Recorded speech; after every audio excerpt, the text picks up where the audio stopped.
Good evening, and welcome to the St. Petersburg By Night podcasting network. Tonight, we present to you our behind-the-scenes show, After Dark.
And welcome to the St. Pete by Night Twitch channel, where we play St. Petersburg by Night, a massive multiplayer 5th edition World of Darkness chronicle set in the city of St. Petersburg, Florida. My name is Kent, also known as Misha Kent on all social media, but that is the most worthless follow you are ever going to have unless you like really dated, out-of-date content from over a year ago. I might start posting there again eventually if I get a wild hair up my ass, but that's probably not going to happen anytime soon. What you should do instead is go follow St. Pete by Night on all social media because, we've got a lot of content there for you to absorb and enjoy.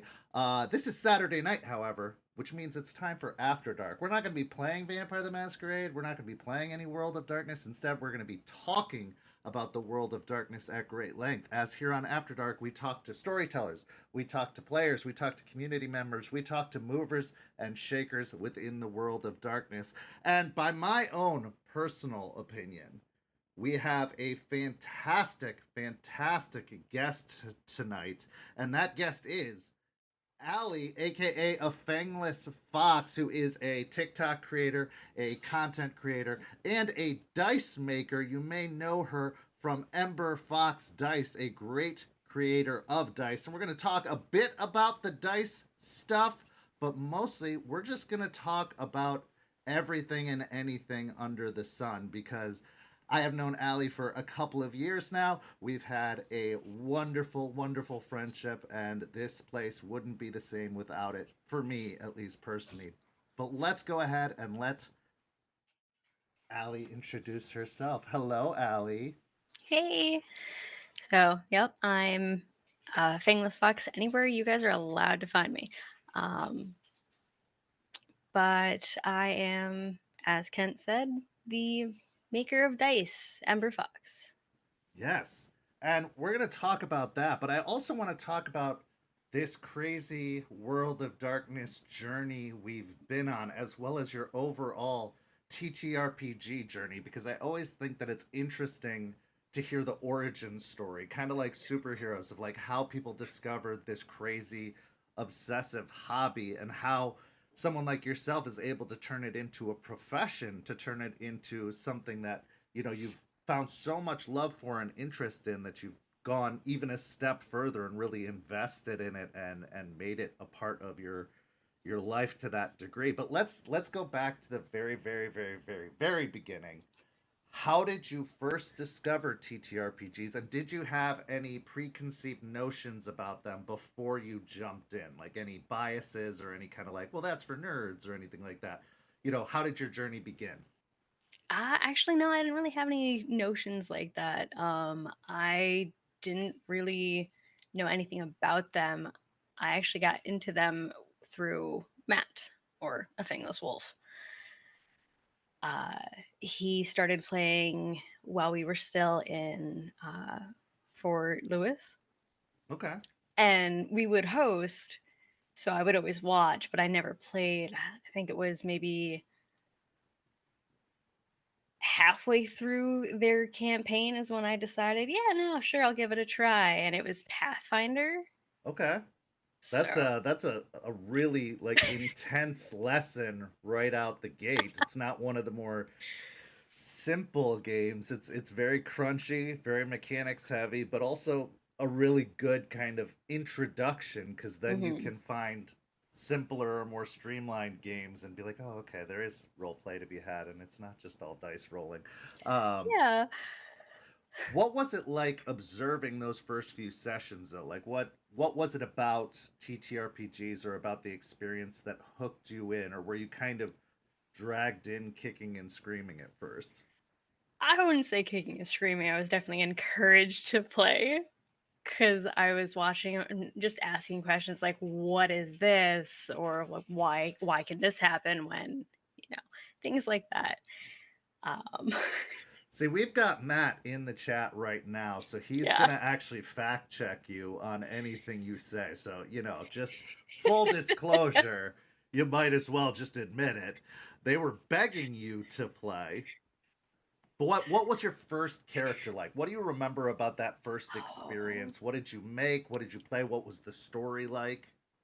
I believe my very first character was a death mage. You're going to have to educate me on that one because I've never gone into Pathfinder. I know nothing about it other than it's 3.5 with extra steps. Uh, so, It what is a is death fun. mage? Pretty much the way I played it was a very like intense necromancer because apparently that's what I mean. If you know me, you know. Um, so like full on robe, scythe, all that. Oh, you I'm went like just Grim Reaper to oh, the nth degree. absolutely, Okay, okay. yeah, Now I know you're an avid book reader. That's something that yep. like anybody who knows anything about you, you absolutely adore reading. So do you find yourself drawn to things like fantasy and horror and those kind of genres, or do you prefer more like nonfiction material? Um, normally I am mostly drawn to fantasy, dark fantasy, things like that. I'll read anything within Okay. reason. Okay. Did you think it was much of a leap to go from kind of observing other people's adventures like you do when you read books to kind of participating in your own? I mean, I know that I consider you a bit of an introvert. You like to kind Just of a little bit. keep it all in the safe space. So TTRPGs are a very extroverted activity.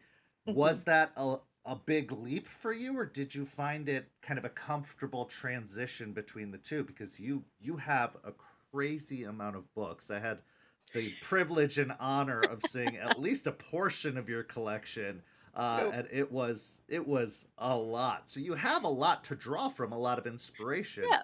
Was it difficult to kind of make that transition and bring that inspiration out and kind of create your own character, or was it, pretty seamless and easy for you? It was actually relatively easy. Okay, okay. Coming up to the backstory, so that's a different story. But Yeah, it's um, easy. It's a lot easier to read than it is to write because you don't want it to yeah, be an exact copy of something you've read before. But also, like writing, just in general, is such a I'm fun thing to do. overwhelmed. I'm overwhelmed by the people who are able to do it. My ADHD will not let me sit still for long enough to put a story together. But if it's something where I'm like interactive, I'm very Hmm. extroverted as opposed to the introverted. So I need other Yep. people to fuel my creative process. Otherwise, I just get bored and go play video games or something else instead.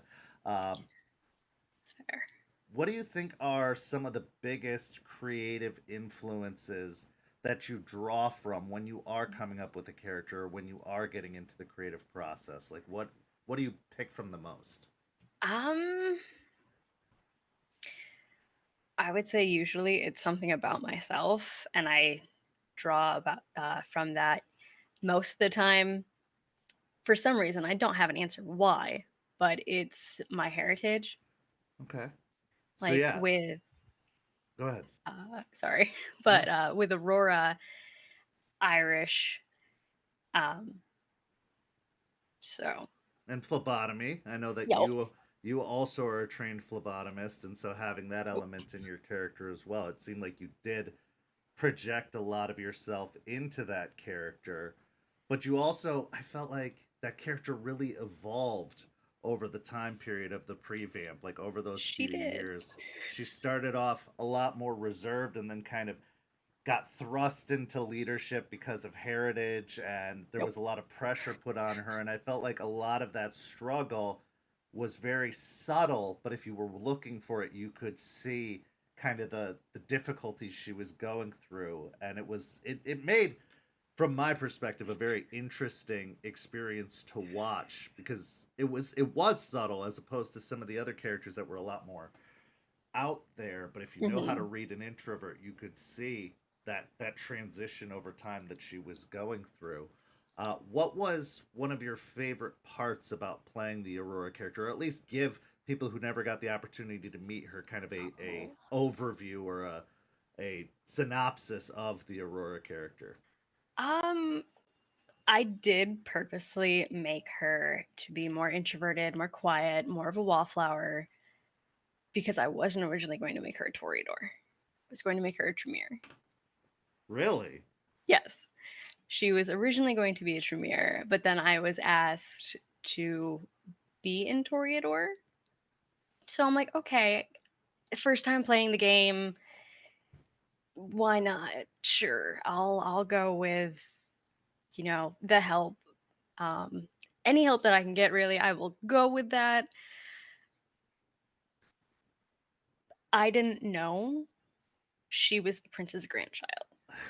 Not at first, not when you made her, no. No, I had no clue. I was talking to Tyler, who is the player of Charles, and hey, you've done this before. Um, would you mind being Aurora's sire? And we worked up things for backstory and whatnot, and it went relatively smoothly. Um, yeah, no, I had no clue until that very first Elysium. Well, and you've really embraced, pun intended, the world of darkness ever since then. But how did you first discover the world of darkness? How did you first hear about it, or how did it kind of enter into your lexicon? Because it's been an interesting journey for sure, and now it's been almost 3 years that you've been, involved with or immersed in this. But when did your journey first begin? You actually. Well, I knew that, but yes. But what was it about it, or the way I sold it? And I'm not looking for praise here because I know I pressured a lot of people into doing it. But what was it about this particular system or setting or game that appealed to you most, that you wanted to try it? I give a good um, sales pitch, but there must have been something that you you do. liked. Yes, you do. You do. I've always been one ever since I was a little kid for vampires. So that immediately drew me. Um, the amount of people terrified me. Absolutely terrified Dude. me. It was a big experiment. I mean, I It did really not was. expect to get the interest and response that I got. And I think after a certain point in time, I went into a state of shock and was just like, yeah, sure, let's throw more in there. What's the worst that could happen? I mean, this is already Right. an overwhelming amount. So we had, I think, 250 ish people interested at Something like first. that. and our first Yeah. event was 90 plus people, I want to say, that finally made it through the first round. Uh, Hmm. yeah, so it was very interesting. What games had you played prior to that? You said you started with Pathfinder, but what were Yep. some of the other TTRPGs that you had Just fiddled with? Pathfinder and D&D 5e. That was it. Okay, and how long had you been playing prior to the start of St. Pete? Um, I believe it was 4 years. 4 years. Okay, so Yeah, you so I you've didn't been have doing a it for a lot of while.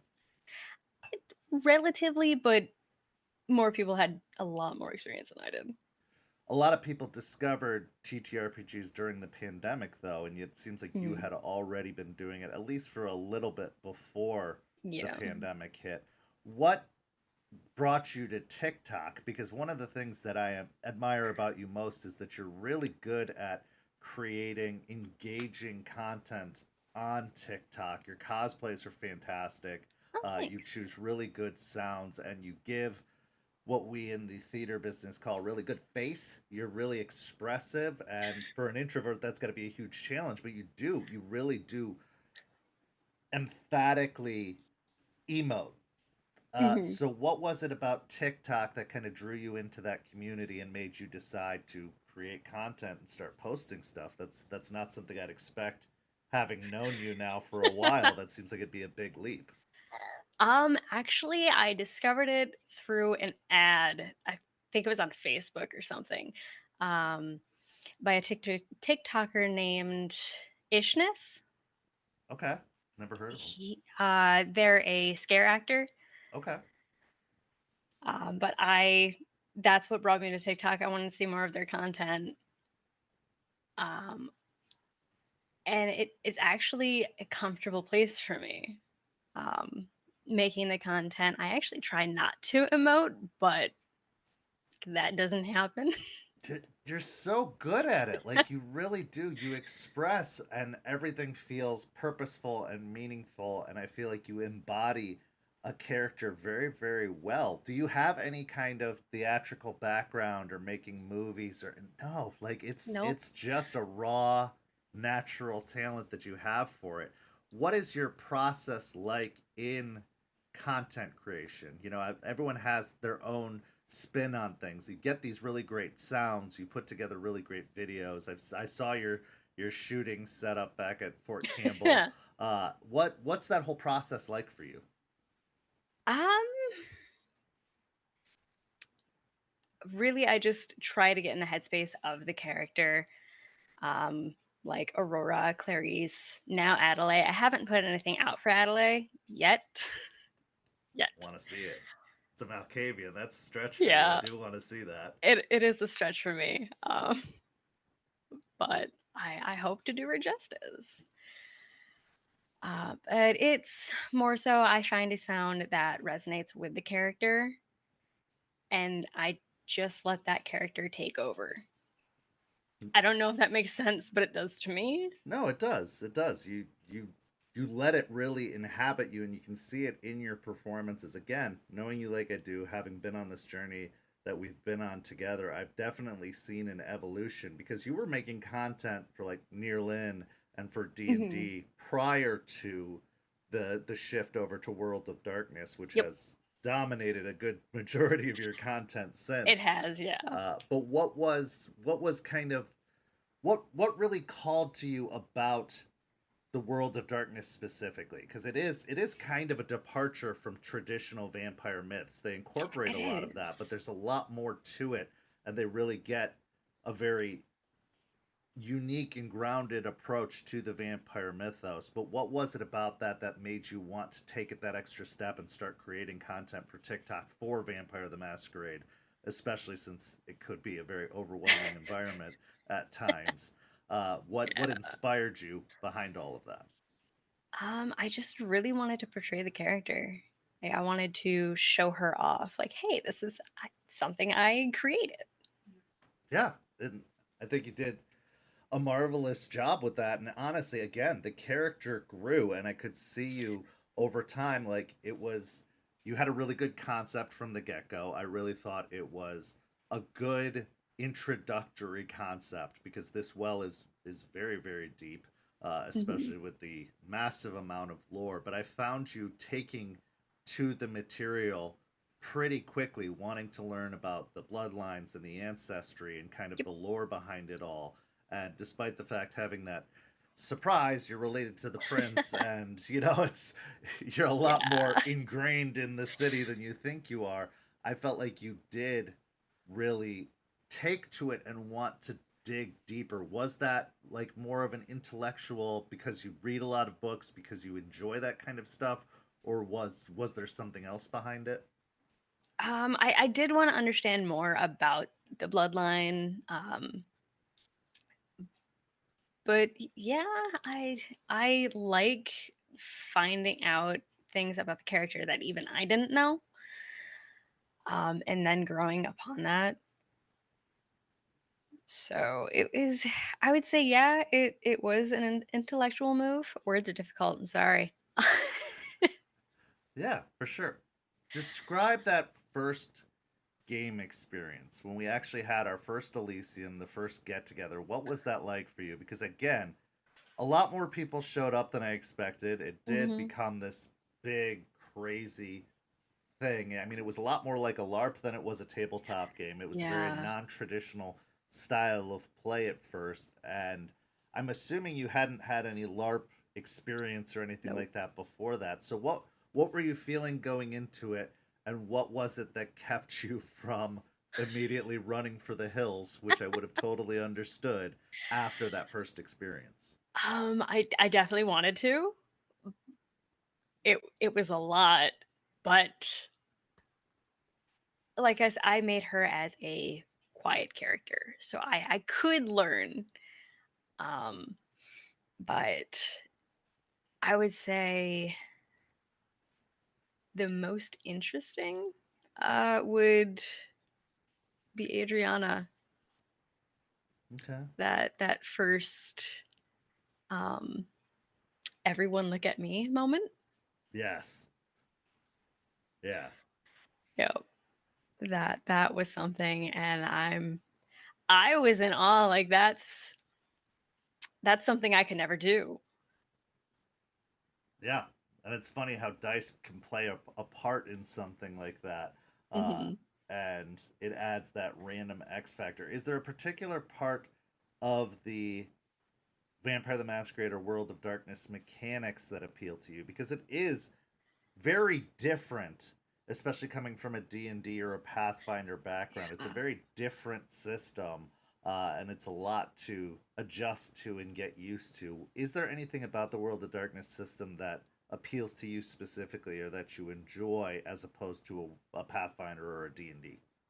I actually really like the hunger and the beast part of it.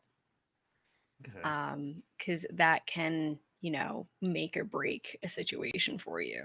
Yeah, it really does have. It throws a lot of chaos into the mix. I mean, you always had your Nat 1 or your Nat 20 in older systems, but obviously the odds of getting that were a lot smaller Yeah. in D&D and Pathfinder, whereas with Vampire, it's a growing threat the further and further Hmm. you get into the system. Uh, Yeah. so you had a unique experience too in being one of the only OG characters, and it's a small amount. I mean, I think there was only a dozen or so characters that made it from Yeah. start to finish, but you got to watch and be a part of that first full story, that entire arc that was the prevamp. What did you enjoy about it? Was there anything that you wish you'd had more time to do or could have done differently during that process? And what's kind of the takeaway you take from the prevamp of St. Pete by Night? Um, I liked most of it. I tried not to get involved like in depth with most of the plot because she wasn't made for that. Like the ghosts and things like that. Um, but something I would have liked to have more time with was her stalker. Yes. Yeah, I remember. I remember Yep. that was an interesting storyline that we really did do our best to try and flesh out near the end, but it was one of Hmm. those things that there were too many people and too few people running the game. Something that we Yeah. have thankfully resolved since then. But Yes. obviously, you enjoyed it. You were Oh, inspired by it because you've gone absolutely. on to play other characters. You're obviously still involved. You Mhm. participated in other games. What so far out of your experience has been your favorite moment in World of Darkness? Not even in St. Pete specifically, but just in World of Darkness as a whole. Have you had a moment that just really Oh, sticks with you and stands out? that's actually difficult. Yes, but it's probably not a moment that you would expect. Okay. When she tasted Nira's blood. Okay. Interesting. What was it about that that really stood out for you? Just the learning the difference between, Toreador and Tremere and the things that are different in their blood. Um, and then within the same scene, just him offering to adopt her. It was a very interesting and odd scene, Yeah. but it was very fun. Yeah. Okay. Just testing the blood and things like that. Now, you have taken this crazy World of Darkness story and experience and have expanded upon it further, indulging in various other trades, other talents that you have, to the point that maybe a lot of the viewers don't know. You are a huge part in our podcasts and the production Yep, of our podcasts and putting those out. Talk about that background because you went to school for I that kind of did. stuff, and that was basically your goal was to head down that path. Hmm. And we're very lucky to have you, and I'm very grateful for your talents. But what is it about audio editing and mixing that you really enjoy? What is it about that part of the creative process? So I did go to school for digital multimedia. I have an associate's in it. It's not a big degree, but it's something.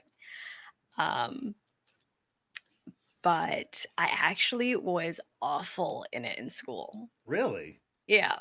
It wasn't as bad as working with Flash. I hate Flash.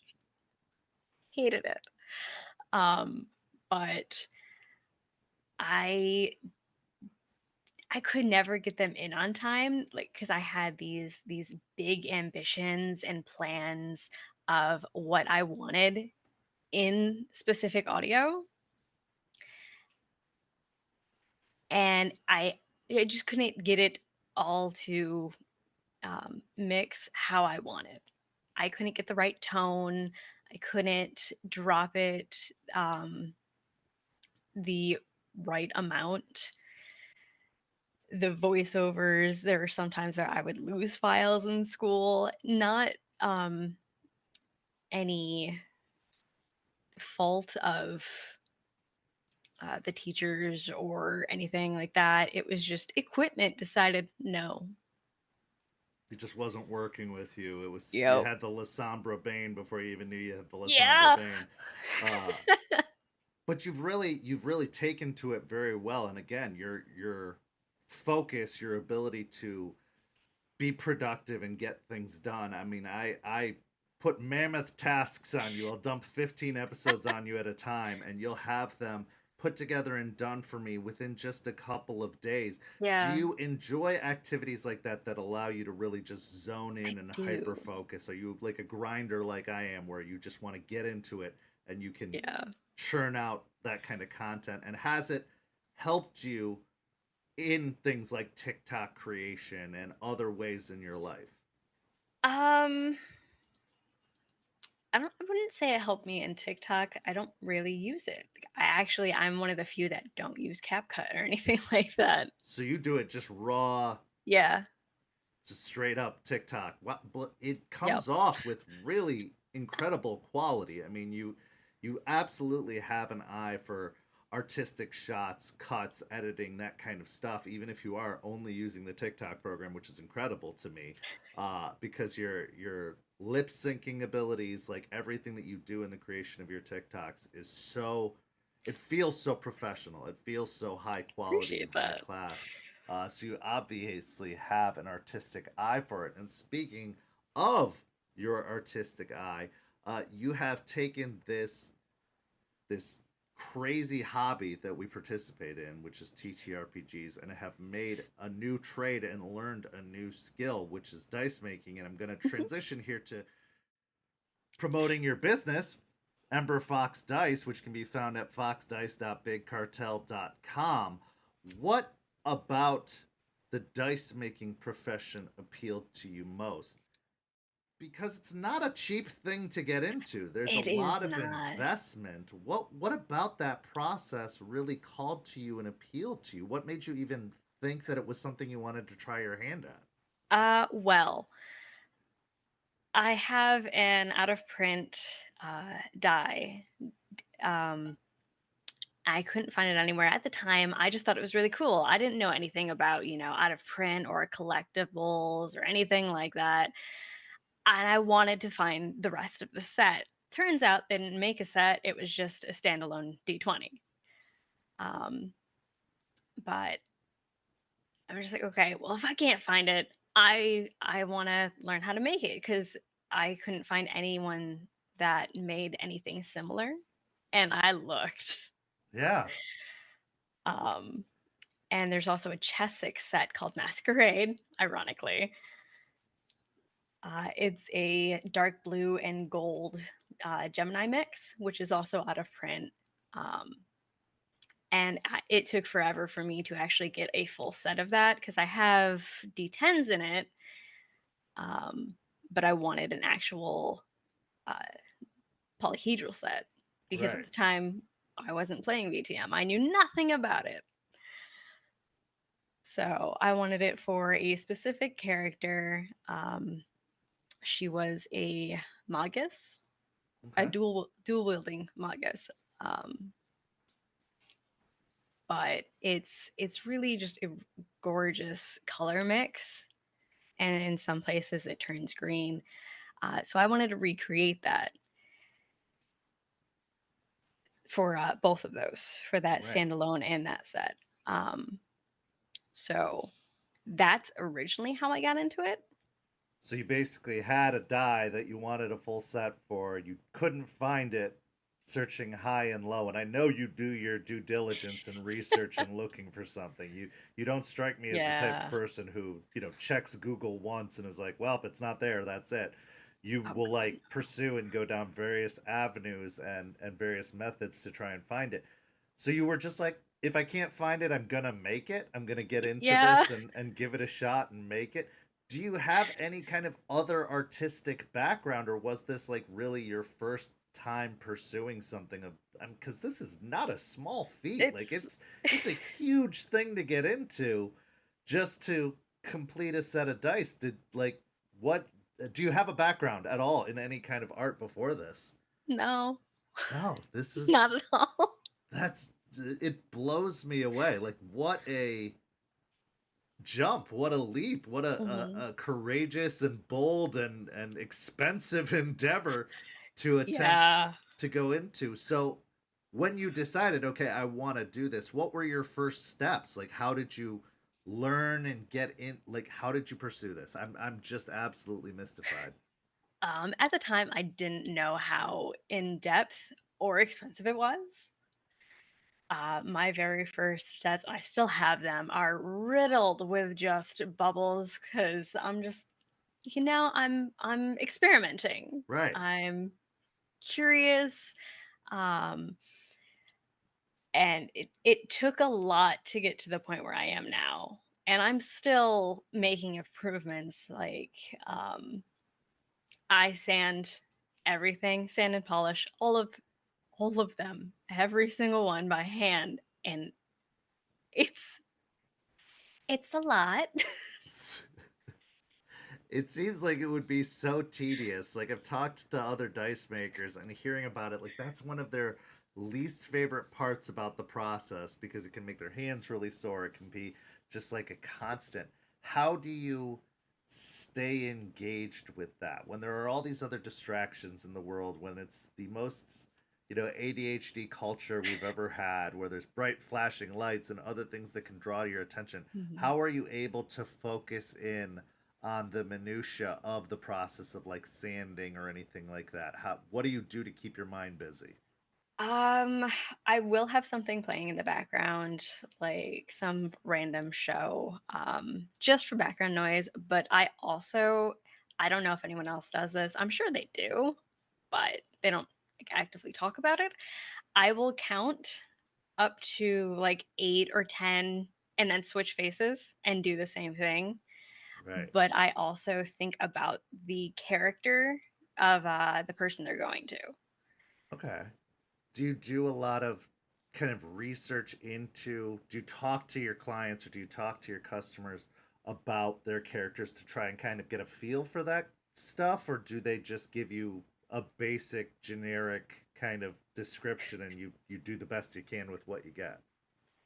Sometimes, not all the time, because most of the time I already know the person and I know what their characters are like. True, you tend to work with people that you've interacted with or have had a hand in the creation of their characters or the playing Mhm. of the game so far, so you do have that understanding.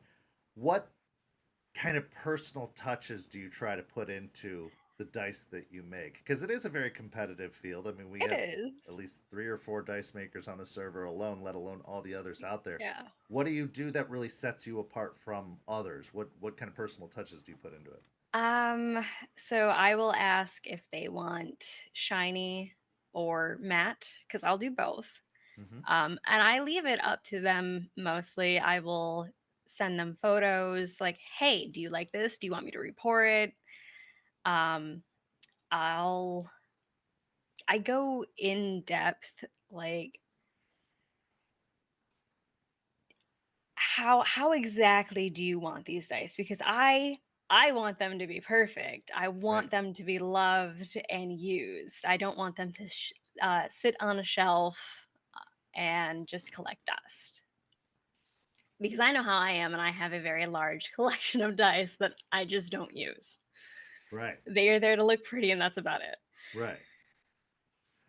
Yeah, I Uh, I had the opportunity of having some of your dice in my hand briefly. Unfortunately, I had to give them away, and I regret to this very day having given them away because there was obviously a great deal of care and quality put into them, and the coloration, the inking, everything about them obviously showed the level of detail you put into it and the care and consideration you put into it. And I find the whole thing amazing. I do not have the steady hand for this. I do not have the kind of focus it requires. But take me through as best as you can the process of creating a set of dice for you from beginning to end, all the way through, if you can, yeah. as in layman's terms as possible for those of us who don't understand the inner talk, the speak of it. But yeah, break it down for me.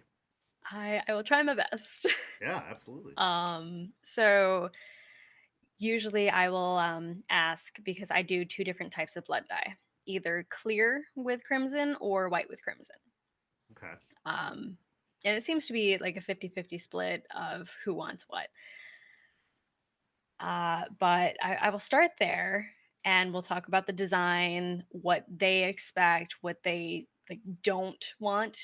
If they give me creative freedom, I will like ask, okay, what colors don't you like so I can avoid those? Um, but I'll start off with whatever color they want. Some of them are difficult, but I have found out that I am relatively good at color matching, which is odd because I never thought I would be. Yeah, you have a very artistic eye for sure. Absolutely. um, but I'll pour the dice. That actually doesn't take that long. Oh, interesting. It, Okay. it's the waiting. The waiting is what kills me. So the Uh, the actual process of making the dice isn't nearly as time intensive as it is just letting them cook, letting them do their thing. mhm. And Like, then sanding and polishing.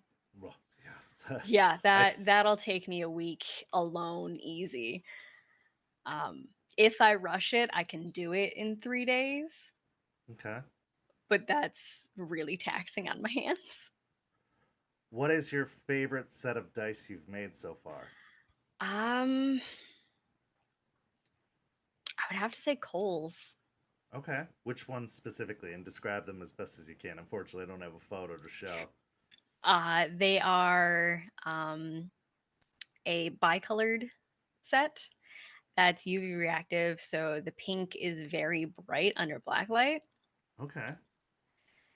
And when I rolled them, because I always test roll, like, are these gonna be nice or not? Because we all have that one set that we love, but it rolls atrociously. Right. Hers were rolling great, Do you? and from hmm, Oh no, go ahead. sorry, No, you're fine. from what I hear, they still do. Good for her, bad for her players, but absolutely good for her. For those who don't know, Cole is one of our 50-50. STs on the server. She runs Hunter the Reckoning, and yeah, that's absolutely fantastic. Were you a big dice collector or fan before getting into it? Were you what they call a dice goblin that would collect dice, or was it just a part of it all for you? I actually collected a lot before I started to make them. What is your favorite set of dice, and describe them as best as you can? Oh, that's difficult.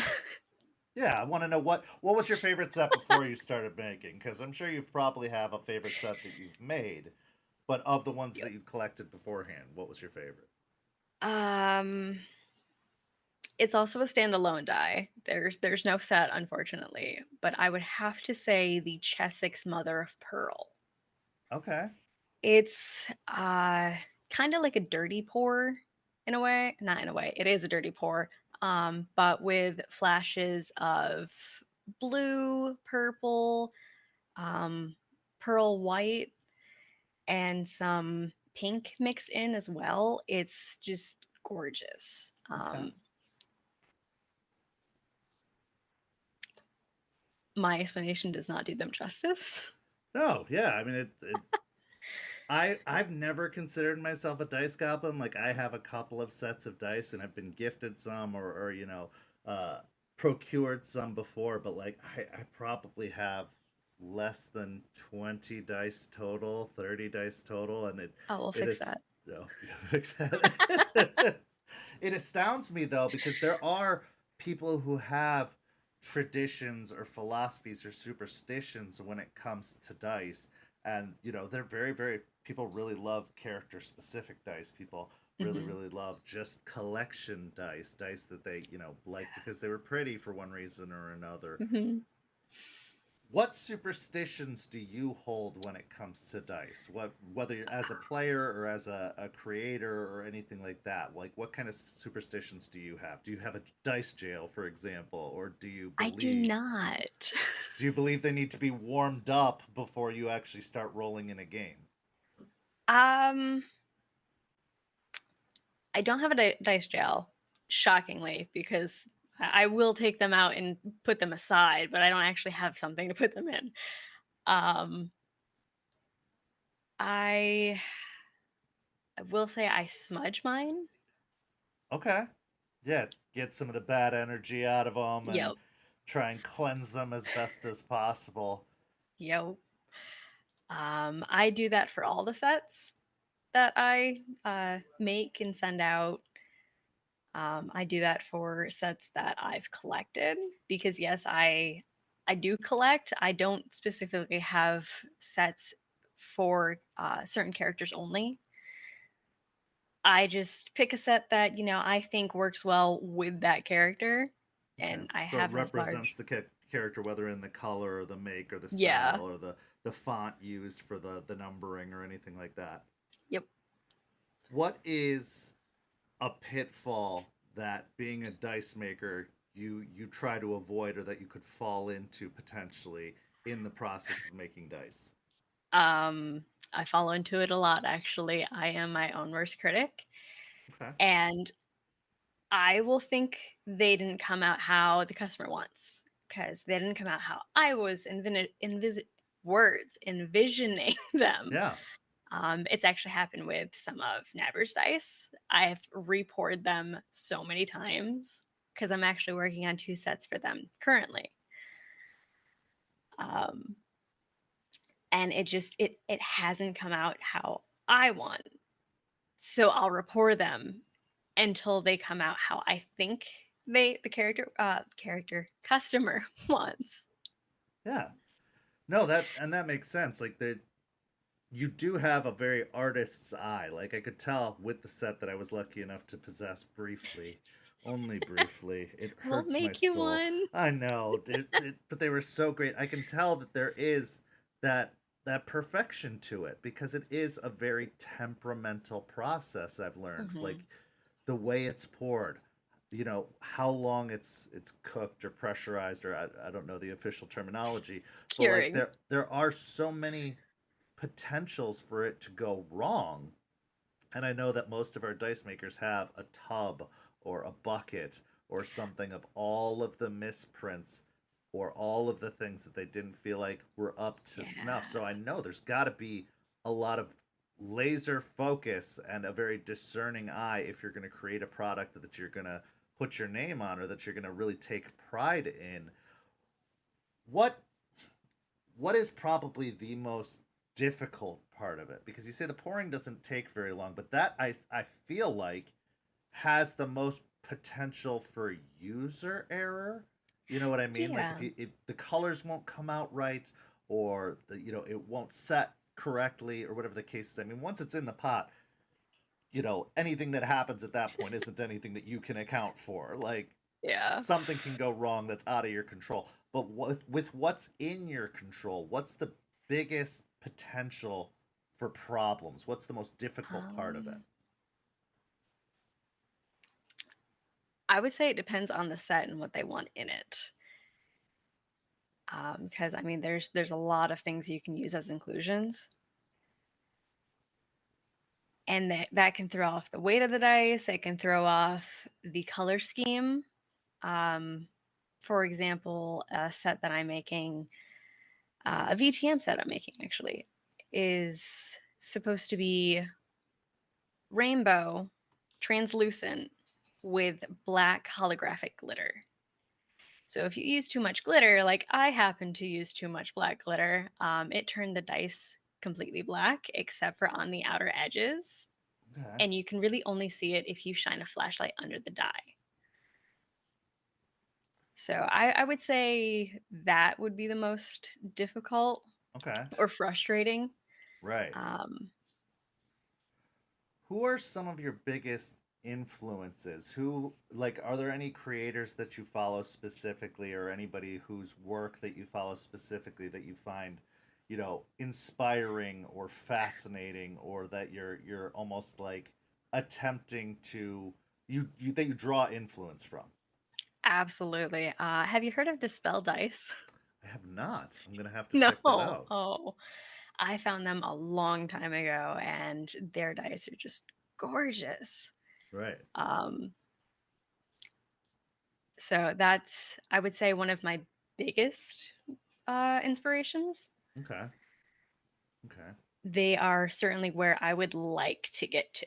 And what is it that they do specifically that calls to you? Is there a certain type of dice that they make, or a certain strategy or technique that they use that really blows your mind? They have this, I don't know how they do it, but they have this really amazing wispy color scheme, not color scheme, but flow Okay. in their dice. It's like they're being poured, but they're completely cured. It's like the colors are moving around and there's no liquid core or anything in it. Yeah. That's just how they look. Um, so that's where I've wanted to be. Right. And dice making is like an ever evolving industry. I mean, I've It is. seen such incredible things. I remember when I first started TTRPGs way back again, an era ago. And Um, Erica. it felt like an era ago. I only knew about like Chessex dice or dice Mhm. that you would get from like a a tabletop game like a Monopoly dice or anything like that. I didn't realize just how advanced and intricate it could get. I just assumed there were machines out there that made them. They put them in the box. Like I didn't realize that it was something that could become an art form, and it really has become an art form since. I mean, there's Yeah. so many interesting and unique things people can do. I've seen people put like little skulls in their dice in the middle of them, or and they'll take things from nature like Oh, plants or absolutely. like flowers and put them in dice, and it just seems to be continuously growing and evolving, and now you can put like unique patterns on the different number faces or use different fonts. Is there a specific like thing that you want to be able to do that you've seen other people do, and how would you even begin to go about experimenting with that? Um, I would say something I'm not entirely good at is the wispy or the veins. Like Okay. I'm not good at either of those. I'm really good at suspending color in a translucent dye. Right. That's something for some reason that I've always been good at. Um, but I would like to emulate some of the veining ones that I've found.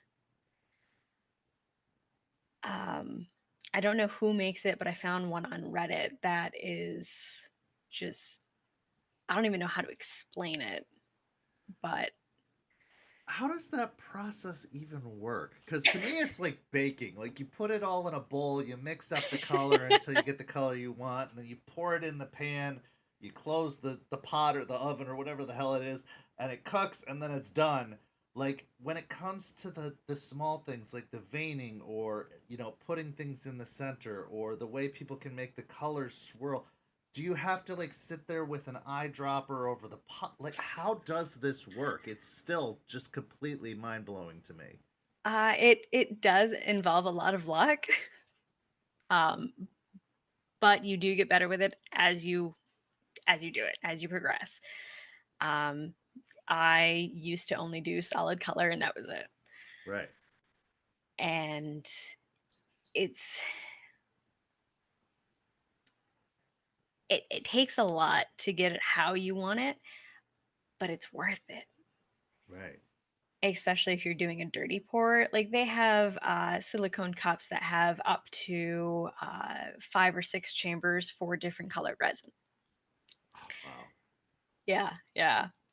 Well, and Um, there's so many other skills that this calls upon too, like mhm. chemistry and like having a fine eye for color and artistry and like timing and all of that. These are all skills that I feel like have to be learned through trial and error, but also it being an expensive hobby, you don't really want to have a lot of waste. How how did you find that learning process? Was there a lot of trial and error, or was it just kind of one of those you tried to be more precise and precise each time? Like, what was it like? There was some trial and error. I have a full jar of just failures. Um, but I actually try to incorporate those into new sets. So Okay. I reuse the flashing, the failures. I try not to make a lot of waste. Right. Um, but yeah, no, definitely a lot of trial and error. Trying to be more precise as well, like at the same time. Because yeah, no, it's not something that will degrade. Okay. So there's a lot of discussion Right. on whether it's something that people should be doing or not. So I try to be one of the ones that doesn't make a lot of waste. So yeah, trying to be more precise. Well, I also like that you will find a use for the things that you might have considered to be failures before. You'll Mhm. find ways to incorporate them because we are in a world where we're trying to be more mindful of the imprint or the print we put on the Yep. world and trying not to just create more trash upon trash. So I do like that you can look at something and say, maybe this wasn't what was intended for this particular set, but that you'll hold on to it. And if there is another opportunity to bring it back in or to use it, maybe it does fit with a different set more than the original set. I Mhm. find that just so mindful and so thoughtful as far as how to make sure that the waste is decreased as best as possible. I know that there are some things that you can't prevent, like if it's Yeah. not going to come out as a functional die, that's something that you can't have. But as far as like just the small little touches, like I think so much art comes from mistakes, things that weren't Yeah. intended, and especially in the dice creating field, it seems like that would be an unintended benefit or reward that can be reaped through the process. Now I know that there's a difference between your typical polyhedral D&D set and your VTM or World of Darkness set. I mean, Mhm. obviously, World of Darkness is just all D10s. It's one Yeah. set of dice, whereas in the polyhedral, you've got so many more combinations and Yeah. possibilities. Which one do you enjoy making more? A World of Darkness set or a polyhedral set? I would say the World of Darkness set because Really? yes, Yep, yeah, there are more of them. Because I make 15. Um, but it's it comes down to the sanding and polishing for me Right. because I mean, obviously the D12, the D20, the D4, um, absolute nightmare to sand. Even worse to polish. But with the D10s, it's just one die repeatedly. Right, you kind of get into a rhythm and it Yeah. almost becomes mechanical the way you're doing it because you know exactly what you're going to get every single time. Whereas Hmm. that randomity of change and more, faces or less faces, a smaller die probably is a lot harder to grip and to get a good Yeah. hold on. Which is your least favorite dice to work with? The least favorite, I have to say the D20. Really? Is it just because Yep. of the multitude of faces and the extra Yeah. inking you have to do, or is it what is it about it? Um, that one has the more it has more chances to roll as you're sanding it or slipping out of your hand. Um, Yeah, there's like a lot more space to grab onto, but there's also a lot smaller surface yeah. areas to grab onto. So it seems like it would be a little bit more of a slippery die to hold on to.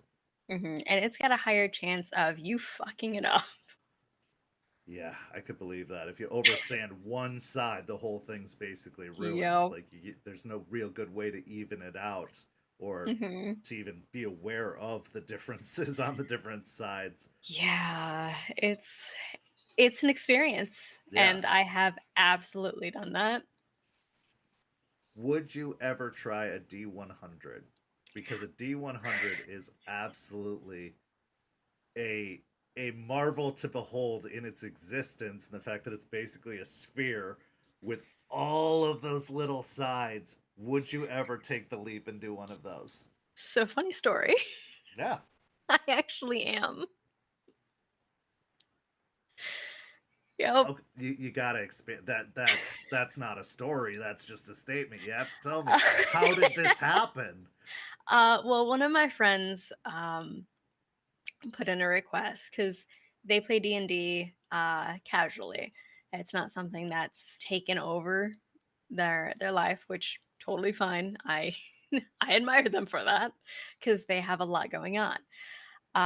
But yes, Tessa D100. But that's not casual. Like a um, D100 is, there's nothing casual about it. I know. So he asked if he could get a custom D100 done. I said sure. Um, I have full creative freedom on it. I can do absolutely whatever I want. So, me being me, I got to go, extra on it. and make it galaxy with liquid cores in it, like large and small. Okay. So, yeah. Okay. All right. So one of the big things that I've heard dice makers talk about, one of the things that, I constantly come back from is masters and molds. Mm-hmm. What's the difference between the two, and what's so important about that part of the process? Because like I know one of the things that might cause delays in the making is that you need new masters, or that you Yep. need to create new molds, or whatever the case is. What is that all about? What Explain that to me, because I get the concept, but I don't Mm-hmm. get like what that process is like. Okay, so for masters, that is going to be the set that you make your molds from. I do it a bit differently. I will make, I will have Matt make my masters for me. I'll have him print them. I will sand them and whatnot. But they have the font that I use. I don't think anyone else uses it. No, it's a very Um, unique font. Having again had a set that I yeah. wish I still had. Um, I can't talk enough about that set. It was so gorgeous. Anyway, so yeah, you do have a specific font that you use on Yep. the masters. Okay. Yep. I also, for my polyhedrals, I have a fox as the 20 face. So, which that is a whole other nightmare to ink. But anyway, um, A lot more detail, that's for sure. oh yeah. But the way I do it is I will make a mold um, from clear silicone, Okay. which is like a 2-day process. Because you have to do the bottom or the body, and then you push it down. Because I use a 3D printed cuff, so it doesn't leak out. Because that's never fun. No, I wouldn't imagine And it would be. no, no. And then the next day you clean it up. Um, and I put petroleum jelly on the lid side so it doesn't fuse together, because I've also had that happen by mistake. I fucked up a few times. But after that's done, I will put uh, clear resin, just no design or anything to it. I will just pour a set and then make a new mold from those. And I will use those repeatedly. I can sand them how I want. I can give them either a mirror finish or a matte finish. I usually try to do a matte finish because it's less work. Okay. Um, because after you pull a set, if they want it matte, I've noticed a lot of people want it matte, Okay. which I didn't think they would. But I'm actually really glad they do, because thank you, Nabbers. Um, Nabbers is the one that always goes matte, and I appreciate it. It is less harsh on my hands because there are days where my hands are just cramping and numb from all of the sanding if I give them a mirror finish. Um, but it's my train of thought has left. St. Petersburg by Night is brought to you through collaborations with our partnered vendors: Wolfpack Dice, Ember Fox Dice, Dragon Ink Dice, Farrah the Bard, Champs Tramps, Panchi Artista, Chromatic Creations. Links to our partnered vendors, as well as our Twitch and YouTube channels, can be found on our website, stpbynight.com. The official theme song for St. Petersburg by Night is Vampire by Faith and Failure. You can find them at faithandfailure.com. You can follow St. Pete by Night on all socials with the hashtag St. Pete by Night. If you wish to support our program, you can do so at ko-fi.com/St. Pete by Night to help keep the stories rolling.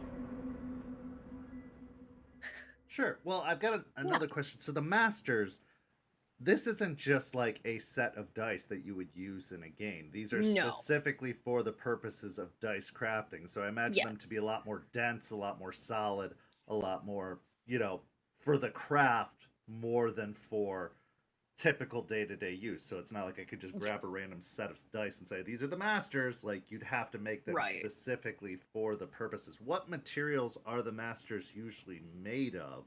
And it sounds like they can be 3D printed. Yep. But what's that process like? What do they make about them that is different from a typical set of dice? I mean, you could 3D print a typical set of dice.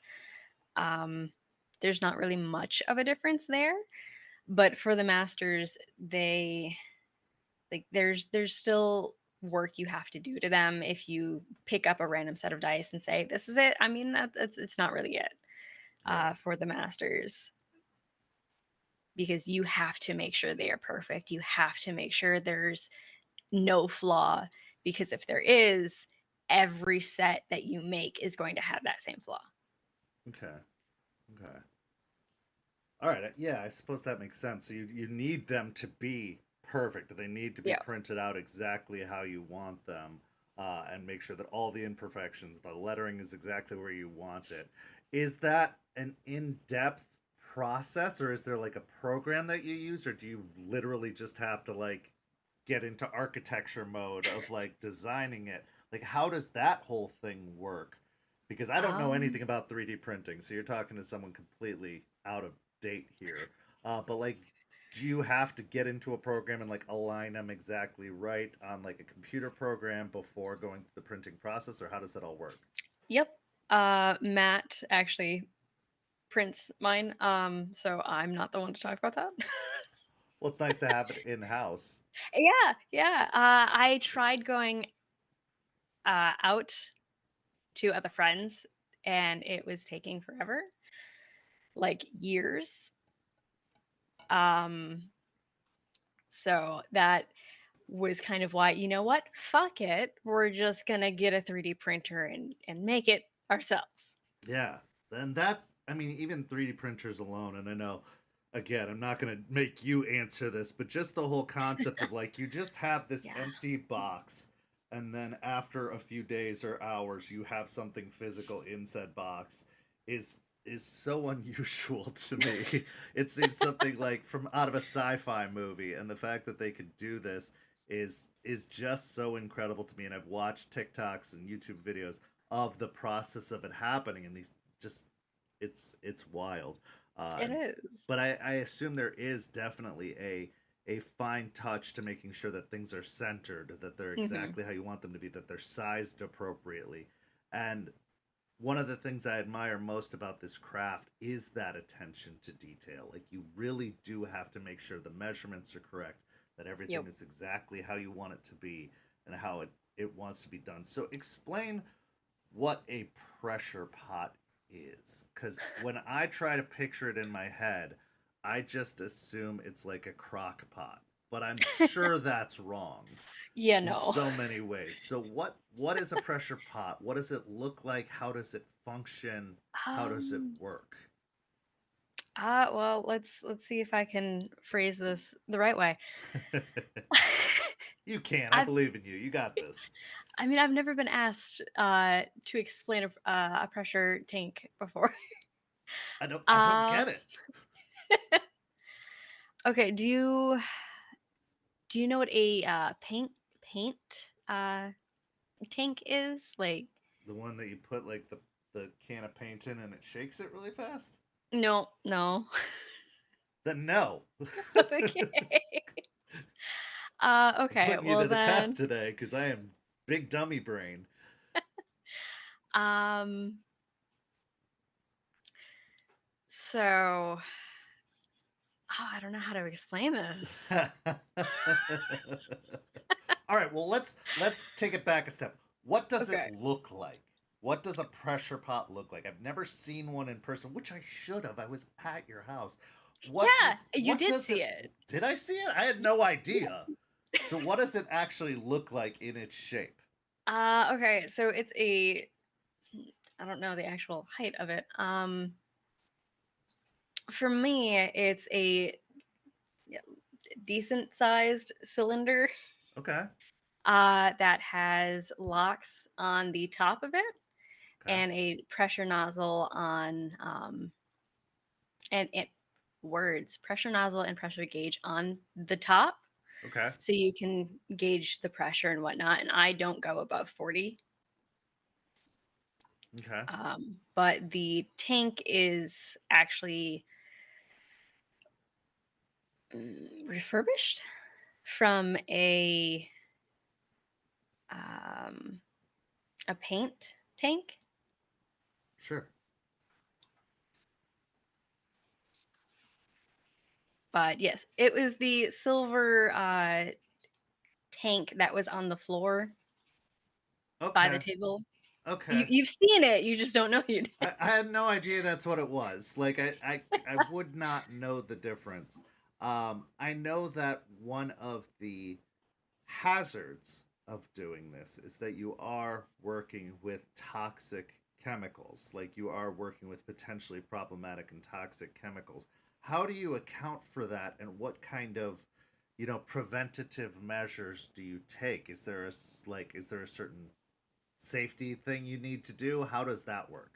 Well, I do make sure that the room I'm in is ventilated, so I will open a window or something. Um, just so Cole doesn't yell at me, because I know she will. Yes, you use a mask. Okay. Okay, and I assume gloves too, because you're Yeah. possibly, like, I've heard skin contact even is something that could be horrendously bad and dangerous. Um, if it's hit that phase, yes. Shut up, Matt. Yeah, I was gonna say Matt's calling you out by asking, do you actually use the mask or is it just nearby? Occasionally. It is always nearby because I have like 4 of them. Okay. But I there are days where I don't use it. I will admit. And obviously, I mean, you've been doing this enough time now that you probably have a good understanding. But for everybody out there who's going to venture into this world, use your mask. Allie is not your Yeah. role model. Exactly. Well, I do want to ask you more about the business end of it, but first I want to toss to the fact that we are doing a giveaway tonight, and it happens to be a dice giveaway. Now, unfortunately, these are not Fox's dice. You're going to have to bust out the wallets and the hard earned cash for that if you want something of high quality. But what I can tell you is these dice are well traveled. And tonight's set, one of many that we're going to be offering over the next several months, is from Gen Con. And it's a set of dice that I curated myself and put together for the use of players at Gen Con. They have only been used once, maybe, but we are giving them away for free tonight, and it is a set of blue and orange dice that can be used in any World of Darkness game. This is all you need. This set of dice that you see on screen is all you need to pick up and play any World of Darkness game. It's got your 10 standard dice, your 5 hunger or desperation or rage dice, and it would be a perfect addition to your collection. I'm offering them away for free tonight. All you have to do is put the hashtag DiceMePLZ in the chat and you will be in the running, and I will give away those dice at the end of the night. But these could be yours. All you have to do is put yourself in the running with the hashtag DiceMePlease. So taking a hobby and making it into a profession, that is a very confident and bold move to make. It takes a lot of courage, and I mean that in the best possible way. Having created my own business that I ran for 10 years, I know that there's a lot of anxiety, there's a lot of stress, there's a lot of pressure that goes into it. How do I price it appropriately? Is my stuff even worth selling? What gave you where did you find the confidence to do it? And I don't mean that as a criticism. I mean that really in the highest of possible praise, because again, I've held your dice. They're incredible. They're definitely worth money. Like they have so much value. What what what were the steps like becoming a business owner? When did you decide to make that decision? When did you decide to take that step? And what was it like, especially the first few listings you made, the first few sales you made? Like, what was that experience like for you? Uh, it was certainly intriguing. It was definitely an experience. The first couple sets that I sold, I priced at like $10 Yeah. because I just didn't have that confidence. Looking back, they were good quality, not what I put out now. But I also have better things to work with now. Um, but finding the confidence was a lot.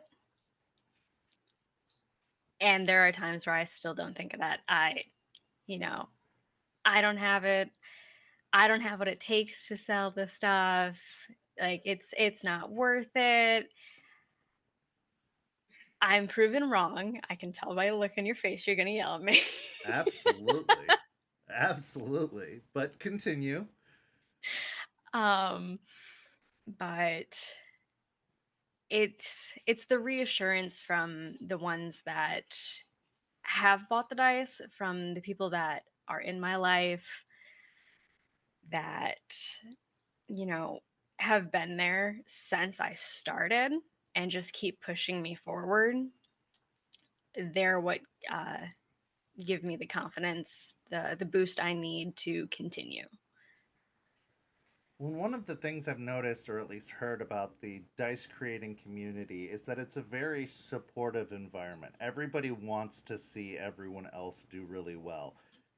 I've spoken with Wolfpack Dice, I've spoken with Mm-hmm. many other dice makers, and they say that there is this morale, this camaraderie amongst the environment as a whole. And I think that rings true to the TTRPG environment as a whole. Like, yes, it's a business, and yes, there's got to be a bit of competition there, but I think everybody wants to see everybody do well.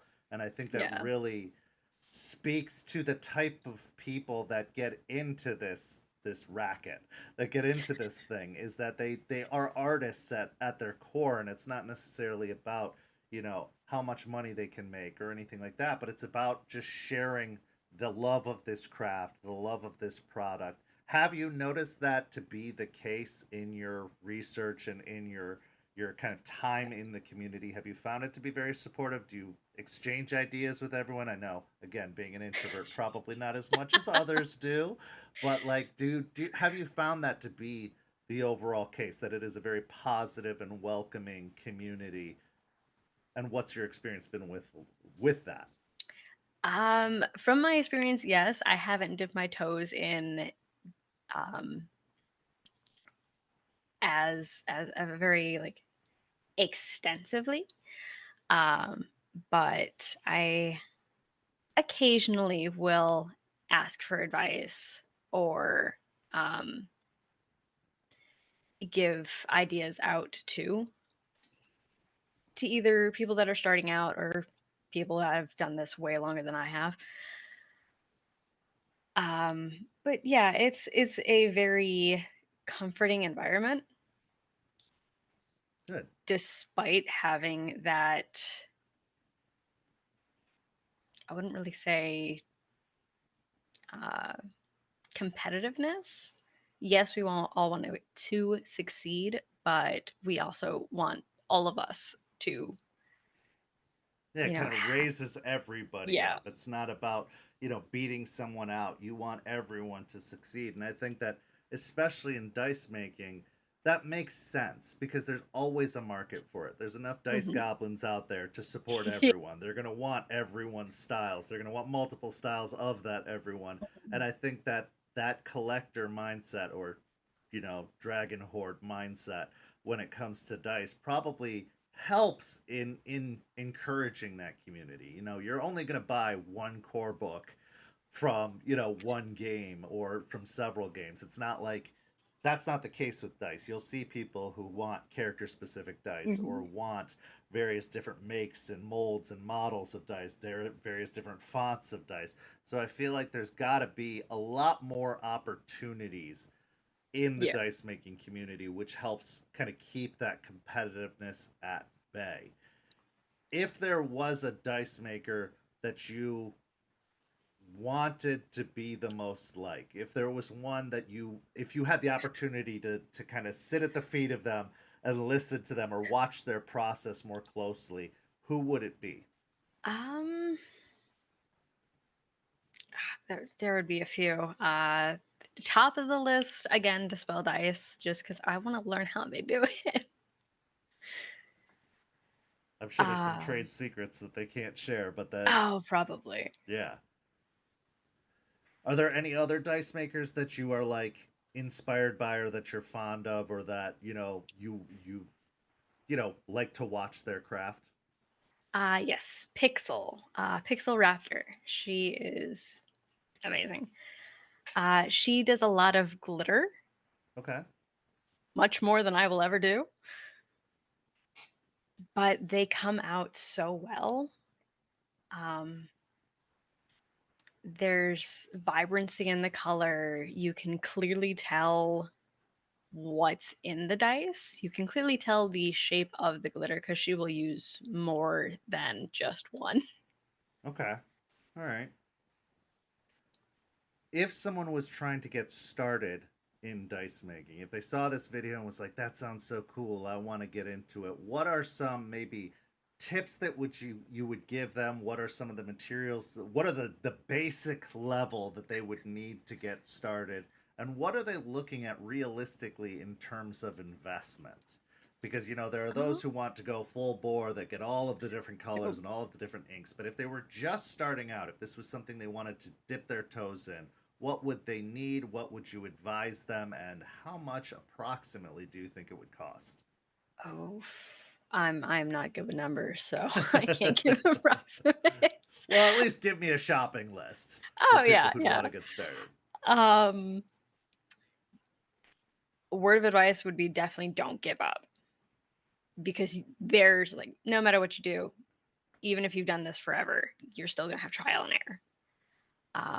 But you're gonna want gloves. That will be a lifesaver. Silicone mats, because you will spill. You will. There's no doubt about it. Yeah, you're gonna make a Obvious. mess whether you like it or not. Yeah, yeah. You have no choice. Um, it is not a very clean or non-messy hobby, Okay. but uh, inks, mica powder, uh, any inclusions you want. I wouldn't suggest starting off with inclusions, but I mean, to each their own. Go have fun, really, just go experiment. Um, Mixing cups, I recommend a food scale Okay. And why is that? to weigh out the resin. Okay. Some is by volume, others are by weight. I use a 1-to-1 ratio, and I usually always do it by weight. Okay. Um, Obviously, the resin, the silicone, if you're going to make your own molds, which usually is a must, unless you're going to buy them from other creators, but that's very expensive, like upwards of 100 or more. Yeah, I didn't go that route. Um, Definitely a pressure pot, Okay. definitely, because if you don't, you're going to have surface bubbles, Okay. or you're going to have bubbles in the dice themselves that you just can't get rid of. And that's going to lead to a lot of scrap and a lot of excess. Okay. Yep. All right.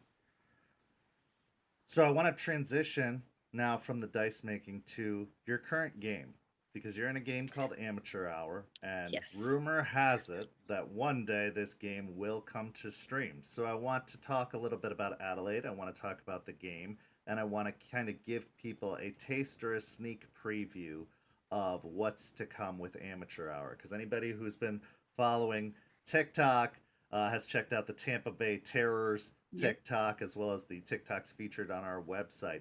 knows that there's a bit of an interesting story going on here, that there's a potentially masquerade threatening risk that is out there. So, first, let's start off with Adelaide. Adelaide is Malkavian. What else can you tell us about her? She is the youngest out of the group, which was not intentional. It's worked out that way. Yep. Yeah. She's only 7 in kindred years. So she's still very much a baby, but she's very independent. Um, she's a street racer, but also a mechanic, so she does all the work herself. She can get a bit paranoid. She's had one episode so far. She hasn't really caused any issues, and now that I say that, it's going to It's happen. gonna I know it. happen. You just doomed yourself. Absolutely. It's coming now. Yep. Yeah. I mean, Calf will enjoy it, so it's fine. Absolutely. And for those who don't know, Kath is one of our storytellers. She's also been a previous guest on the show here, Caffeinatrix. She's also one of my longest term friends that I've known in real life for forever. And I know that she tells a very, very good story. But what can you tell me about the coterie as a whole? Because you've got a very interesting kind of mix of individuals in this coterie. Yeah. We definitely we're a special little group. And it's a group of anarchs. It's an anarch coterie.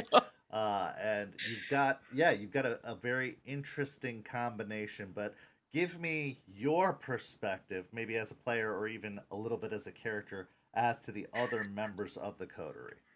Well, there is Frank, whose mask name is Mr. Roger. But his real name is Frank N. Stein for Yep. everyone out there. So, Yep. He is our gangrel, and he is very uh strength based. The Okay. very Rough and tumble. yeah. He is something. Uh he's knowledge hungry is for him is something else entirely. Um Frank is not a sweet bean. No matter what you say, Matt.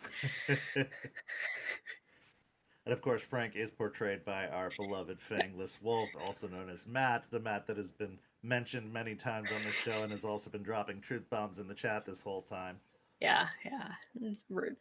Um, but he is ironically the one that comes up with the better ideas, and none of us listen to him.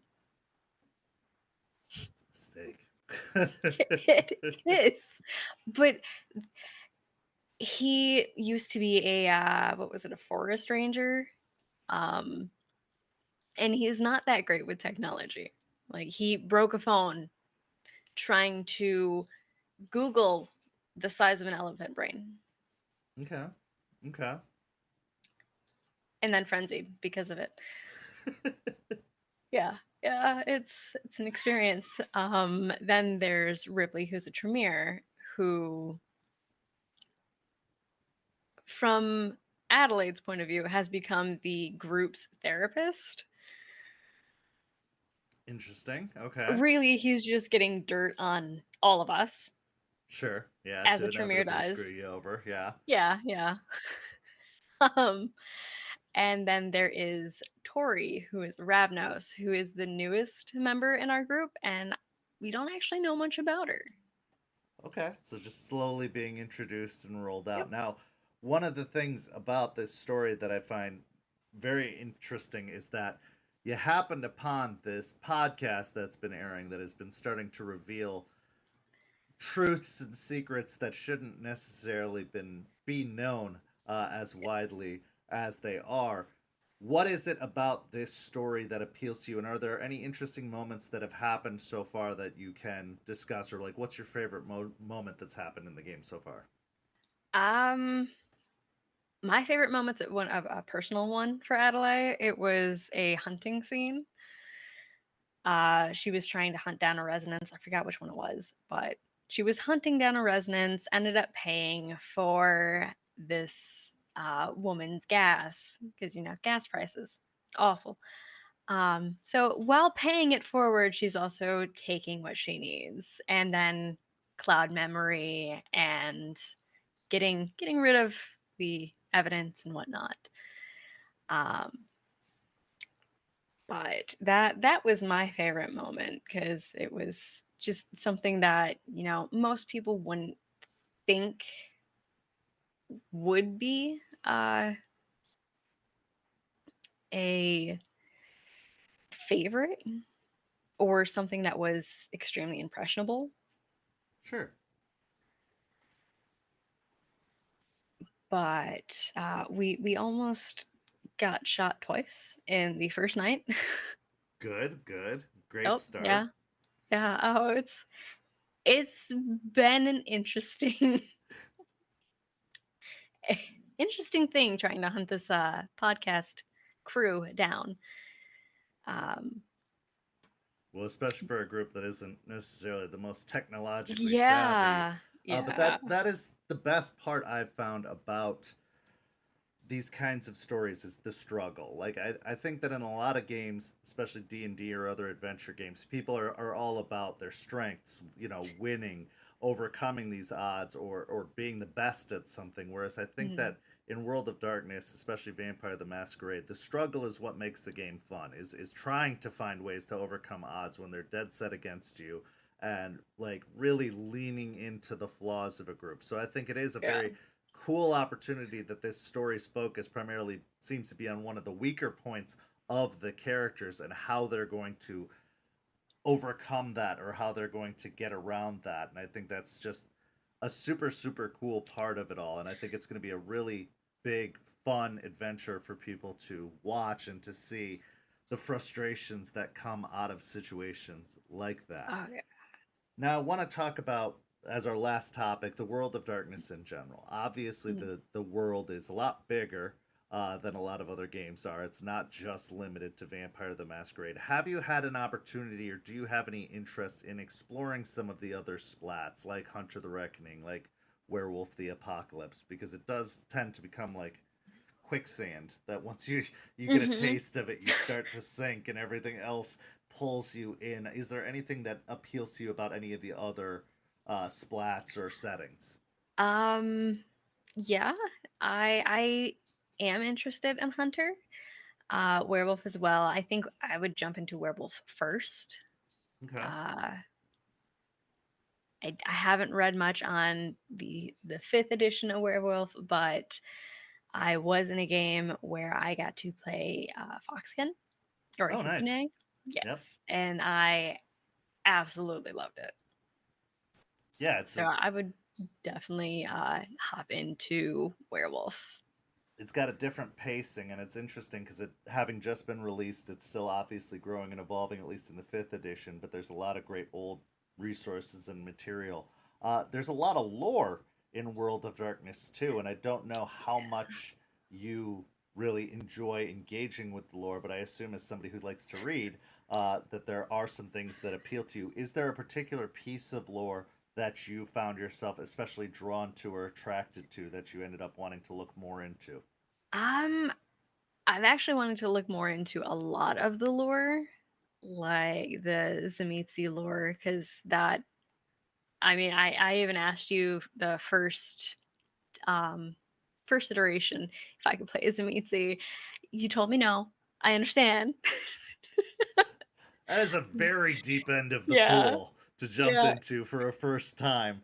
But yeah, the Zamitzi have a very interesting and horrifying, complicated yeah. history of all the horror in the Vampire the Masquerade setting. I think that is the far end Yeah.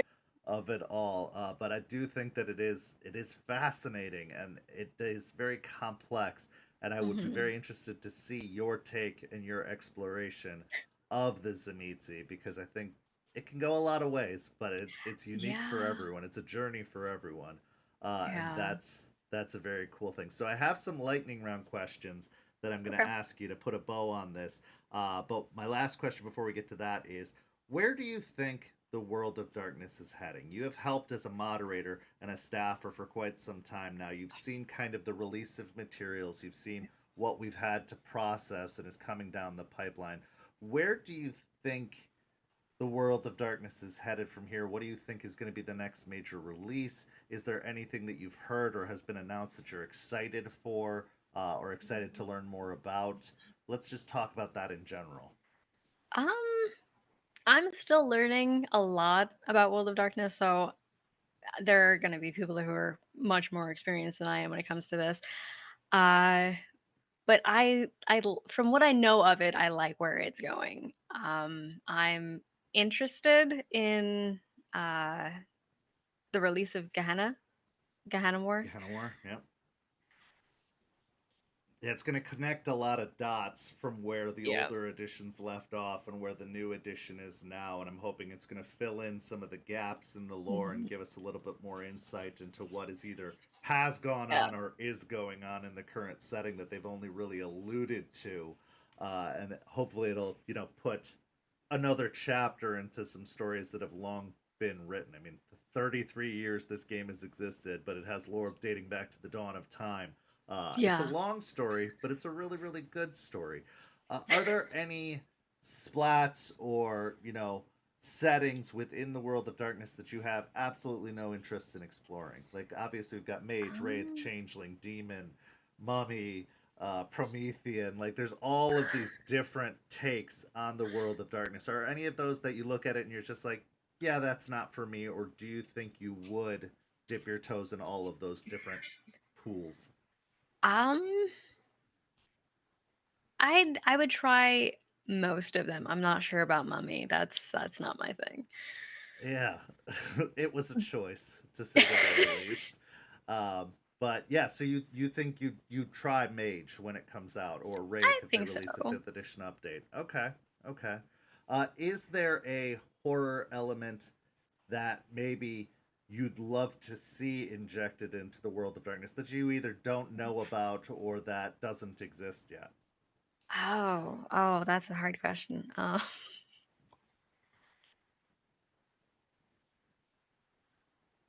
actually don't know. Okay. Right off the top of my head, I'm not sure. Okay. Were you a fan of horror growing up, and are you a fan of horror still? I am a fan of horror. Growing up, I wasn't really allowed to watch it because my mom doesn't like horror, so I would have to watch it on my own or not at all. Right. So as an So, adult now, you're like, of course, bring it on. I want all the things that I couldn't do when I was a kid. yeah. I still have to watch it alone cuz, no one near me likes horror. So, Well, okay, I'm going to do our dice giveaway here, and then I'm going to ask you our rapid fire questions. We'll put a bow on this, but you have been a fantastic guest. I know there was some apprehension going into this, but I think it's been amazing, and I really appreciate seeing the insight into the dice making, seeing your passion for this thing that I definitely, coerced you into doing, and the fact that you continue to love it to this day means the world to me because it is something that I've loved for 30 years, and seeing that love continue on beyond me means the world to me. But yes, we are having a dice giveaway tonight. And if you've been paying attention all night long, we've been looking for the hashtag Dice Me Please in the chat where you can win this traveled, seasoned set of dice that has only been used maybe once or twice, but it has been to Indianapolis and Gen Con and back. So if you want a little bit of the magic of Gen Con and a little bit of the magic of a table that I have run, these dice can be yours. And so, for those who have entered the hashtag all night long, tonight's winner is Double Magus. So, wow. congratulations to Double Magus. You have won the giveaway of tonight's set of dice, and I will be in contact with you immediately to get those shipped out to you as soon as possible. But congratulations to Magus. That set of dice is yours. So, my rapid fire questions for tonight. Yes. In your experience with Vampire the Masquerade, you have crossed paths with pretty much every clan. Maybe there's a couple that you haven't really encountered directly yet. What would you say, in your experience, is your favorite clan and why? Oh, um, I would have to say Banu. Banu, why? Yes. I like the lore. I like the dynamics that they have. Um, I like that they're being opened up a bit more and not just being Middle Eastern. Because I like seeing the variety that they're coming out to now. Yeah, it's created a lot more opportunities. It's become more culturally acceptable and not so stereotypical, but it also has created new, unique possibilities for character Mm-hmm. creation, as well as the directions they're going and the way they've broken up the clan into subsects and into more variety. I think has been a spice of it, because a lot of the older clans in the original editions fell into stereotypes. Your Brujas were your Mm-hmm. punks, your Banu Hakim were your assassins. Like, it was very, very specific, but now they've opened up Yeah. a much more wide range of it. I think I know the answer to this based off of what you just said a few minutes ago. But what's a clan that you've always wanted to play but haven't had the opportunity to do so yet? I mean, Zamisi's definitely one of them. Yeah. I would have to say Tremere. Why? Because Aurora was supposed to be Tremere, and I leaned away from that. But Tremere, the sciencey aspect of it, not the culty aspect of it, but the science behind it kind of intrigues me. Okay. Okay. The mix of science and magic and everything like that. Yeah. All right, that makes sense. What is the most overrated clan? Oh, don't ask me that. I'm asking you that. Everybody's got to get put on the hot seat for at least a second and has to make a statement they'll live to regret. What is the most overrated clan? I would have to say Ventru. Why? The stereotypical Ventru is just an asshole. Fair. That's a fair statement. Okay, okay. What is a clan you think you'd never play? Um, Probably La Sombra. Why? And don't say The it's real because they're a different take on Ventru. no, no. I mean a little bit, but the religious aspect of them. Okay, so you don't really like that religious bent or that No. influence that religion has on that clan. Okay, that's interesting. That's interesting. What about in terms of what would be the most out of the box character type for you? Oh. Some sort of Bruja. I don't know if I could do that. Well, you did guest star as Bloody Mary, and you did a Well, fantastic yes, job with but that. she was already written for me. I didn't have to do anything. I suppose that's fair. Well, Allie, thank you so much for taking the time to do this. I always love our conversations, and I'm really glad that you had the courage to get on camera with me and have this conversation. But you did a fantastic Yeah. job.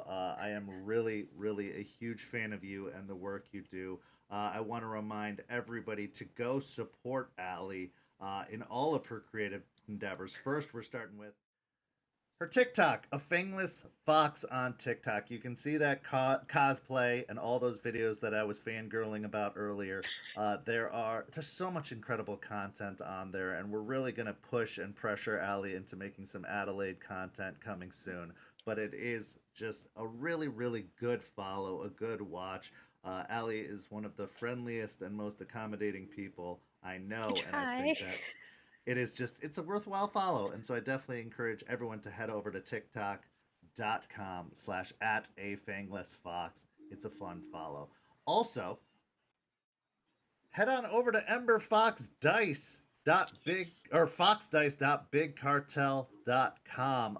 There's nothing currently listed, but I'm going to be pushing you to get Yeah. some listings up soon, because I think that these dice are absolutely incredible. I really, really do think it is a worthwhile investment. It's worth the money. It's really, really reasonably priced. The quality is unquestionable. I'm going to be getting a set of my own soon. I really do think I need them because I miss those dice so much. And I need a set of my own. But yeah, go support Ember Fox Dice. There will be listings up there soon. And you can always commission a specific request. There is a great, easy to fill out form there where you can get in touch with her and start the process of having your own dice created for you, because I think that is worth the investment. You're going to want a set of these in your collection, especially if you're a dice goblin out there. Get a set of her dice soon. Also, you can follow Ember Fox Dice Creations on TikTok. Yes. There are some videos up there, although I'm going to push you to make some more because I want to see I you will, make I promise. dice. I want to see it. But you can head over to tiktok.com/@EmberFox Dice Creations, or yes, I think Ember Fox Dice Creations, to follow there and stay up to date with everything that Allie is doing in the realm of dice making. But you have been a wonderful guest. I appreciate you so much for taking the time doing this tonight, and I look forward to our wild, crazy adventure continuing for a long time to come. And I do look forward to the debut of Amateur Hour. We do not have a date on that yet, but we will get one, and as soon as it's available, you can check our schedule and check our social media. We'll be promoting the hell out of it so that everybody can tune in and check out the wild adventure that this coterie has been on. But thank you to Allie. I'm Kent. Go follow St. Pete by Night on all of our social media listed down below. And if you're interested in getting into the World of Darkness or expanding your World of Darkness, we do have a Discord where we offer one-shots. We offer opportunities for people to get involved. It's discord.gg/St. Pete by Night. Come be a part of our community and get into the game. But thank you so much for joining us tonight, and we will see you next week. Have a good evening, everyone. Good night.